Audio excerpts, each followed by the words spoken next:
তোমার বাবার তিল তিল করা টাকা, বেচারা কেউ 16 বছর বিদেশ, কেউ 18 বছর বিদেশ, রক্তটা পানি করে পয়সা রোজগার করে, কি পরিমাণ ঘাম শরীরটা দিয়া ঝরে আরব দেশে মরুভূমিতে। আহা, 12 ঘন্টা 14 ঘন্টা 16 ঘন্টা ডিউটি করে প্রবাসী, কি পরিমাণ ঘাম ঝরে এক এক প্রবাসী।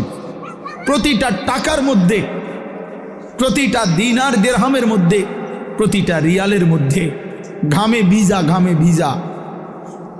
এত ঘাম, এত কষ্ট করে যে মানুষটা স্ত্রীর আদর পায় না, ছেলে মেয়েদের আদর পায় না, 18 বছর 16 বছর 14 বছর, যার একটা ছোট বাচ্চা আছে, মনে করো মেয়ে আছে ছেলে আছে ছোট, সে দেশে বাবা বিদেশে, কি পরিমাণ বাচ্চাটা বাপকে দেখতে মন চায়। আমি তো